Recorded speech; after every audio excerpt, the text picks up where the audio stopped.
Hello, I'm Charlie Lawton-Peake and welcome. My research question is, how have hyperlocal news organisations covered topics of conflict between citizens and local governments? And there are a number of reasons for why I wanted to study this. Firstly, local information is continuously updating and more people are deciding not only to create and curate, but to access news about their community, something Horning describes as a growing phenomenon. What I adore about hyperlocal news is that it affects everyone in their community, but also creates an intellectual and engaged audience in our communities who can share the local issues through the word of mouth, which Bobrovsky claims reflects the characteristics of a socially and civically engaged individuals. What I find important in my own journalism is keeping the core journalistic values, ethics and responsibilities at the heart of what I do. Hannah Storm said it's up to us as journalists to hold these in power to account and to do so in a way that is accurate, fact-based, transparent, impartial and grounded in humanity. Finally, What is Pictured is Being Good by Simon Blackburn and is one of my favourite books. It raised a point about transcultural relativism, which explains the commonality of differing viewpoints, beliefs and practices. Reading this inspired me to look at different locales and compare it in a way to see how journalistic practices and norms compare to that of our own. Here's just a quick history of hyperlocal news agencies. I haven't really got time to cover it, but if you want to pause it, there it is. So here are some definitions so we're all on the same page. Howley described hyperlocal news as a range of community-based activities intended to supplement, challenge or change practices. Radcliffe's definition is on the same lines, however it has a specificity of having an online presence. Alternatively, before modern hyperlocal news outlets, many community papers could be described as hyperlocal, given what Freeman puts it as a geographic turn of news, seen here with the Birmingham Journal of the 18th century. But the modern sense of the term being disruptive is something I'll focus on. However, hyperlocal is defined by Metzger as a new emergence, with journalists frequently updating how they present the news with a growing audience, meaning it cannot be one whole but more of a continuously developing medium. For conflict, I'll be using an active disagreement between people or factions with opposing opinions and principles, but I want to touch on the idiom of conflict being a conflict of interest, which can be a pivotal when talking about local democratic governments. Democracy is another definition with a plethora of global meanings, with Schmitter's writing claiming classic democracies presume decision-making based on direct participation leading to consensus. Schmitter does also argue that the first-past-the-post system is undemocratic, but local democracies have an abundance of councillors and local governors from a multitude of parties, which should help alleviate or at least lessen the political bias. For my secondary research, I wanted to look at the norms and customs of hyperlocal news sites worldwide, which correlate to articles, the journalists themselves, and recurring themes. Similar to Topofsky, Hargreaves and Hartley see hyperlocal journalism as a medium to develop creativity in communities, and how that will develop cohesion between constituents. Having a place where communities can come together to read and discuss local topics through the word of mouth, or comment sections allow a public sphere for discussion. Additionally, what aided my decision making in choosing political conflict was they are one of the most recurring themes in hyperlocal news, set out in Williams, Hart and Turner's study, with politics being ranked second in popularity in the most recurring theme. Hart in other work expands on giving members of society the ability to create news with little to no formal training. Being a disruptive platform, the tone also tends to be more informal, giving a sense of community and belonging to the audience. Arnold describes the informality as more valuable due to its ability to create an element of social bonding, providing an emotional attachment between the audience and the journalists, as well as other members of the community at the heart of the story, and the likes of comment sections. With this emotional connection not being witnessed in mainstream media, it creates a gap which hyperlocal news outlets can thrive on, giving local communities the news and information that's in proximity to them, which larger news organisations will not cater for. For my study, I chose to look at two hyperlocal news agencies, the first being Hertz Advertiser, being a hyperlocal news organisation for St Albans and Harpenden. I chose this outlet because I was interested in it, being only born down the road, and they offer frequent news updates, with many being constituent council conflicts. Secondly, I chose Southbank News, which covers the 3006th postcode and Montague areas of South Melbourne in Australia. Although Australia is a member of the Commonwealth, I assume their news would be similar to ours, but wanted to investigate any key differences in how their news is written. What is different with Southbank News structurally to most UK hyperlocal is that it is a daughter company of Hyperlocal News, an Australian news site which owns Southbank News as well as other hyperlocal news in Melbourne. I chose to textually analyse 5 of each of the most recent articles from the sites of their politics, council or local government headers, and divided my study into 3 key concepts: how conflict is generally covered, the underlying politics involved, as well as the word choices used. Berkowitz saw that covering conflict in news can be a benefit to media organisations by drawing greater readership, as the harrowing stories draw more clicks. Book sees opinionated lexicon in news to be hostile, taking away from the factual standpoint news is supposed to uphold, which I will decode through differentiating through facts and opinion. And finally, Rubin declared that individuals are guided by their motives and expectations when using media, which I will look at through a uses and gratification lens to see how word choices trigger an emotional cognitive response through to an audience. Please just bear with the fact that there aren't many screenshots of the articles themselves because the site was absolutely littered with advertisements, but here is my sample of evidence for the Hertz advertiser. I first looked at the Hertz advertiser, where the majority of stories were about the community facing conflict against another leading body, such as their local council. The first story shows a follow-up of a community group against the council. In total, 5 of these stories have been produced so far. In alignment with what Berkowitz said, the coverage of multiple stories of the same conflict-based topic was clearly successful for there to be so many. The second story was similar in that a pressure group held a mutual relationship with a journalist, using each other for a story and to put pressure on the council. Davies found that journalists are using pressure groups as sources recently who have become popular due to their media strategies. The journalist gets a good scoop, and the pressure groups have their campaign reach a greater audience. The third story was about the council imposing contactless payments to be taken by taxi services in the area. The tone ended in a uplifting way, with the journalist focusing on public safety side of the conflict. Milioni found that when covering social conflict, the most frequent elements are a lack of reference to positive results from tackling the problem. However, the journalist does a good job in bringing light onto a negative story, something mainstream media often fails to do.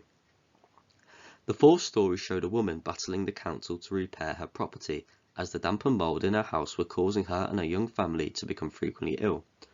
The conflict here is between a single mother and the council. The narrative is emotional on its own, but with beauty in New Hagen state, it is better recalled by those who consume it. And finally, another story on community versus council regarding the implementation of parking charges on the local swimming baths. With a petition being started after the original story, the journalist has capitalised on that by making another follow-up. Blaine found that although signing petitions should be considered different to consumer habits, they are an amazing tool for gaining stories and holding power to account.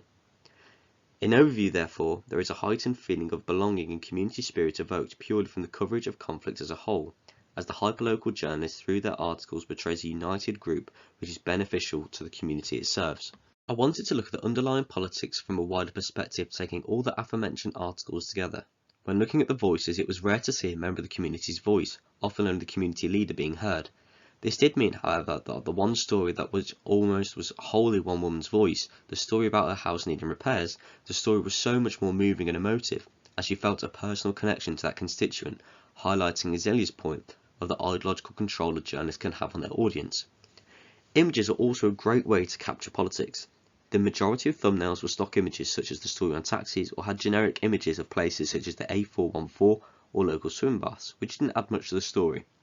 However, the image shown here, unlike the stories, had a much greater impact on the emotions the audience may feel, proving S's point, allowing images to provide a personalised experience.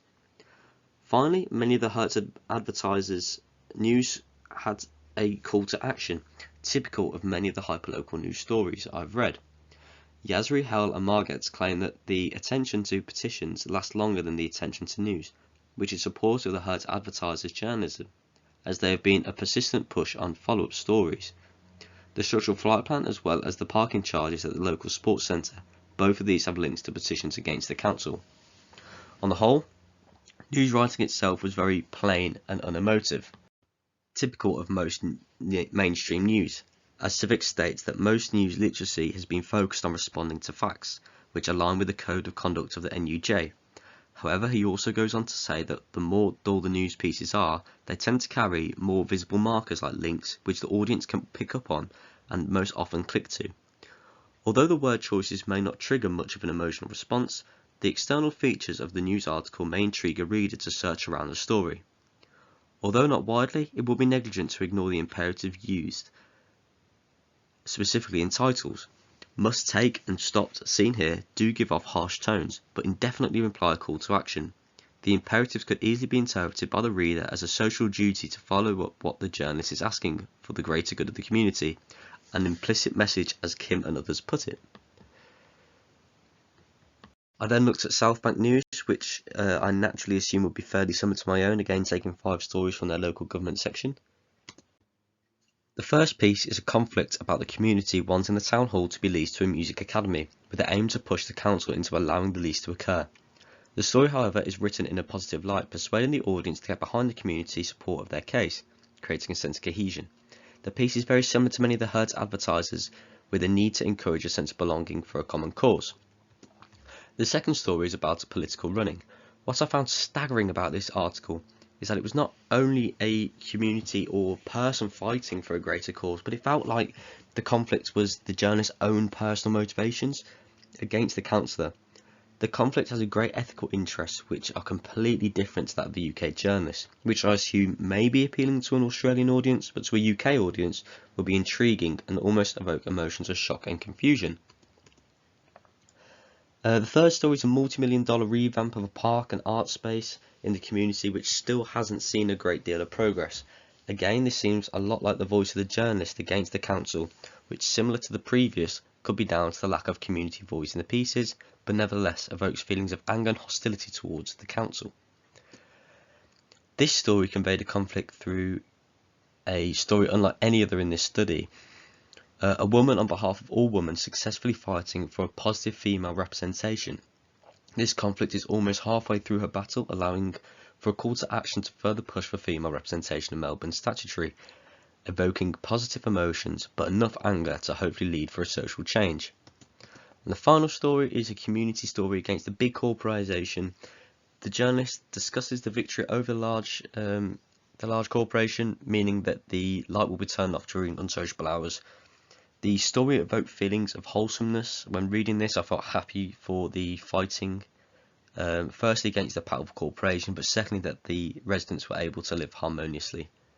When looking at the underlying politics of these stories, there's a lot to unpack. Alagia describes how pivotal a role the media has in politics, which could not be more present in the second and fifth story. The fifth story does this in a positive light. The journalist successfully covers the lack of female representation in a way that inspires. The second, however, does so in an extremely negative light. The journalist is clearly using their own opinions to affect the political conceptions of the public, spewing anger and hatred, something ethically unacceptable for a UK journalist. The fourth story also underlined politics, but again for the benefit of the community. The one sentence which is screenshotted here, it says, she's also married to the Herald Sun National Weekend political editor James Campbell, something which is completely irrelevant to the story and further evokes emotions of hatred and lessening the journalist's integrity.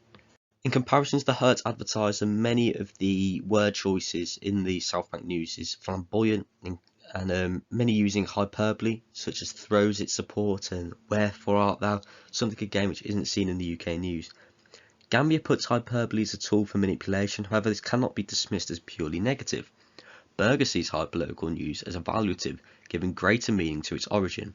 Where hyperbole is used for the benefit of the community or to rally support for a movement, hyperbolic language can often create excitement and eagerness within the audience. Benya sees repetition as negative, particularly in the second story. Negative words such as critical is being repeated at the start of each sentence, is being said she is, and throughout shows unparalleled vivid word choices to express the journalist's own opinions, which ultimately and potentially harmful to be reflected onto the audience.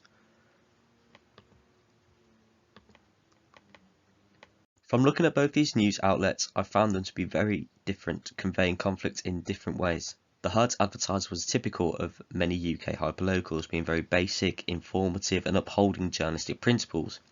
In comparison to South Bank News, they were extremely different. South Bank News had a strong voice from the journalists and often had opinions weaved throughout, something which is avoided in UK news unless it is specified, which is atypical of hyperlocals. Both were successful in being emotive, but South Bank News was significantly more so. Overall from this study I learned that no matter how my previous stereotypes saw news, each country has a different way of appealing emotionally to their own audiences.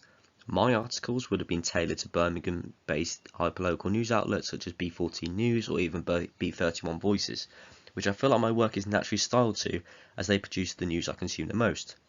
However, I did not submit them even to my own website, as the style I wrote them in, both similar to the Hertz Advertiser and South Bank News, did not match my own personal style. When I wrote my own articles, I actually strayed away from many of the journalistic features that I examined. I ensured my pieces remained in line with British news standards, and I wrote about person-v-person conflict, something absent from how conflict was covered in the two outlets I examined. I tried to ensure all underlying politics were expelled from my writing to make the piece credible, but did include a positive agenda with my interviewee, which had a positive call to action for safer driving. My second story consisted of a soft, momentary conflict which was for the greater good of the community. Although nature was damaged, it allowed people's homes to be safer when floods arrived.